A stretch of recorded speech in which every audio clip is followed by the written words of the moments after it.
नमस्कार, मैं हूं मनोज कुमार। देश की सबसे पुरानी राष्ट्रीय पार्टी कांग्रेस की जो स्थिति है और उसका शीर्ष नेतृत्व जिस प्रकार से उदासीन दिखाई दे रहा है, ऐसे में किसी भी कांग्रेसी नेता का दुखी होना लाजमी है, स्वाभाविक है। सलमान खुर्शीद का भी दर्द कुछ ऐसा ही छलका है। सलमान खुर्शीद ने ये कहा कि हरियाणा और महाराष्ट्र के चुनाव जीतने की तो बात छोड़ दीजिए, कांग्रेस का भविष्य क्या है ये भी तय नहीं है। चूँकि लोकसभा चुनाव में हार के बाद कहाँ पार्टी के भीतर आत्ममंथन, आत्मविश्लेषण होना चाहिए था, तो राहुल गांधी इस्तीफ़ा देकर चले गए। हालांकि लाख उन्हें मनाने की कोशिश हुई लेकिन माने नहीं, और जिस परिस्थिति में उन्होंने इस्तीफ़ा दिया ये निश्चित तौर पे कांग्रेस के लिए तो शुभ संकेत नहीं कहा जा सकता। इस तरह का दर्द उन्होंने अपना बयां किया, उनका दर्द छलका। बल्कि यूँ कहें कि राहुल गांधी के बारे में आमतौर पे कोई भी कांग्रेस नेता कुछ कहने से बचता है, किसी भी गांधी परिवार के व्यक्ति के बारे में। फिर भी सलमान खुर्शीद का दर्द बाहर आया। राशिद अल्वी से जब इसी विषय पे पूछा गया तो राशिद अल्वी ने एक शेर के माध्यम से अपना हाल दिल बयां किया। उन्होंने कहा, इस दिल के फफोले जल उठे सीने के दाग से, और इस घर को आग लग गई घर के चिराग से। निश्चित तौर पे इशारा उनका राहुल गांधी की तरफ ही था, जो कि आखिर कांग्रेस के घर का चिराग है कौन? राहुल गांधी ही तो। लेकिन राहुल गांधी पर सीधे सीधे निशाना साधने से कोई भी कांग्रेसी नेता, अगर उसे कांग्रेस में अपना भविष्य देखना है तो कुछ भी बोलने से परहेज़ करता है।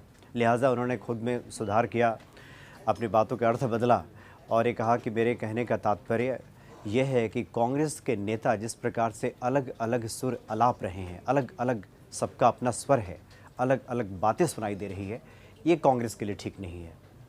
ऐसी परिस्थिति में जहां कांग्रेस को डट के सामना करना चाहिए था और सभी नेताओं का एक सुर निकलना चाहिए था, इस तरह की बयानबाजी ठीक नहीं है। ये राशिद अल्वी ने इस बात का जिक्र किया। हालांकि उन्होंने ये भी माना कि चूँकि उस वक्त राहुल गांधी के बहुत सारे कांग्रेसी नेताओं ने साथ नहीं दिया, जिसकी वजह से उन्होंने अध्यक्ष पद पे नहीं रहने का फैसला किया। फिर कार्यकारी अध्यक्ष अभी बनी सोनिया गांधी। लेकिन कुल मिलाकर राशिद अल्वी का दर्द भी छलका है इस दौरान। उन्होंने जिस शेर का सहारा लिया और कहा कि इस घर को आग लग गई घर के चिराग से, तो निश्चित तौर पर उनके कहने का तात्पर्य तो यही था कि जिस परिस्थिति में हरियाणा और महाराष्ट्र का चुनाव सर पे है, राहुल गांधी का कहीं कोई अता पता नहीं, 21 अक्टूबर को चुनाव होना है, दौरे कब होंगे, चुनावी सभाएं कब होंगी, ये कोई स्पष्ट नहीं है।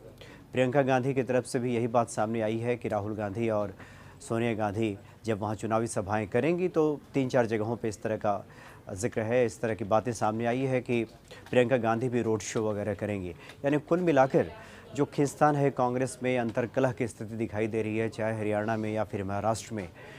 और फिर कांग्रेस का शीर्ष नेतृत्व इस अंतर्कलह को दूर करने की कोई कोशिश नहीं कर रहा। राहुल गांधी विदेश चले गए हैं।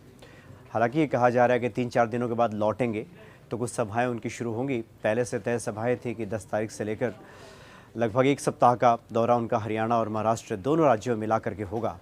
ऐसे स्टार प्रचारकों की कुछ सूची बनाई गई है। लेकिन कुल मिलाकर ये कहा जा सकता है कि कांग्रेस अभी पूरे दमखम के साथ या मनोबल के साथ या यूँ कहें कि जीतने के मादा के साथ चुनाव में उतरती हुई दिखाई नहीं दे रही। एक खाना पूर्ति भर है, लोकतांत्रिक प्रक्रिया है, सबसे पुरानी पार्टी है, एक खाना पूर्ति भर, महज एक यूँ कह सकते हैं कि रस्म अदायगी भर कांग्रेस अपनी भूमिका निभा रही है, अदा कर रही है।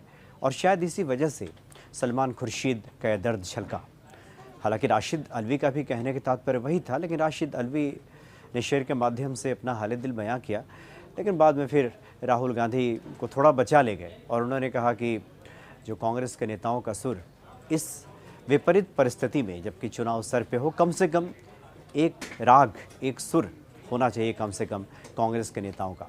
लेकिन इतना तय है कि निश्चित तौर पे काफ़ी अफसोसजनक है कि सबसे पुरानी पार्टी कांग्रेस और जो उसकी स्थिति है अंतर्कलह चरम पे है, नेतृत्व विहीन दिखाई दे रही है कांग्रेस।